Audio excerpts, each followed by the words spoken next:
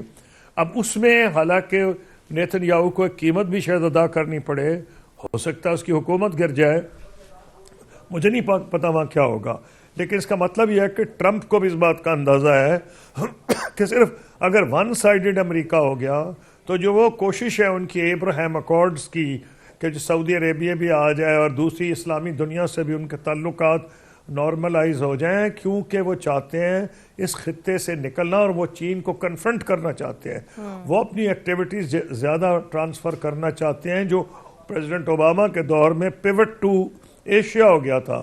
وہ south China Sea, asset China Sea میں confront کرنا چاہتے ہیں, وہ تائیوان کے معاملے میں کنفرنٹ کرنا چاہتے ہیں. حالانکہ میرا نہیں خیال ہے کہ ٹرمپ کا کوئی تائیوان پہ اس قسم کی پوزیشن ہوگی. صحیح. قصوری صاحب یہ بتائیے گا کہ ایران پاکستان پائپ لائن کی مدت ختم ہو چکی ہے اور کیا وجہ ہے کہ ہم ابھی تک امریکہ کو بھی یہ باور نہیں کرا سکے کہ یہ معاہدہ کتنا ضروری ہے, اور ایران اس حوالے سے ہمیں عدالتوں میں گھسیٹنا چاہتا ہے, انٹرنیشنلی اس معاملے کو لے کے جانا چاہتا ہے؟ جی, پہلی چیز تو یہ ہے کہ ہمارے اندر کچھ نہ کچھ پولیٹیکل اور اکنامک سرٹنٹی آنی چاہیے اور کچھ نہ کچھ پولیٹیکل سیٹلمنٹ ہونی چاہیے آپس میں, تاکہ یہاں لوگوں کو پتا ہو کہ جو پالیسیز بنائی گئی ہیں ان کو پہ عمل ہوگا. دیکھیں, میں نے اسٹڈی کیا ہے, اپنی بک میں بھی میں نے لکھا تھا کہ جو ہمارے قریب ترین علاقہ ساؤتھ ایسٹ ایشیا ہے.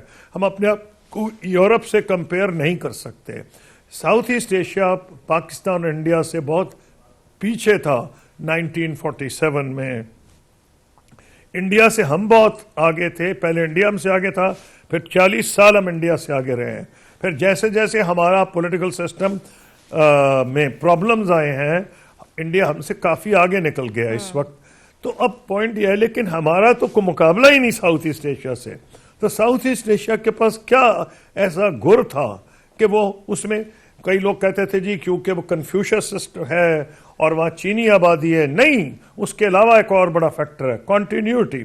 وہاں چاہے ملٹری ڈکٹیٹرشپ تھی ساؤتھ ایسٹ ایشیا میں, جیسے کوریا میں تھی اور تھائی لینڈ میں, کئی ملکوں میں تھی, اور یا جہاں سویلینز آئے ہیں وہ بھی 25 سال رہے ہیں, 30 سال. لی کوان یو, ان کو پتہ نہیں ڈکٹیٹر تھے یا نہیں, مجھے نہیں پتا how to classify them. Mahathir Mohamad. تو جب تک پالیسیز کی کنٹینیوٹی نہیں ہوگی, کوئی ایسی بات تو نہیں کہ ہمارے لوگ اتنے نالائق ہیں, ہمارے لوگ باہر جا کے کامیاب ہو جاتے ہیں, یہاں ان کو ماحول ہی نہیں ملتا. اور سب سے بڑی جو مصیبت ہے, کوئی پالیسی, ایک گورنمنٹ ایک پالیسی لاتی ہے, دوسری حکومت آ کے اس کو انڈو کر دیتی ہے.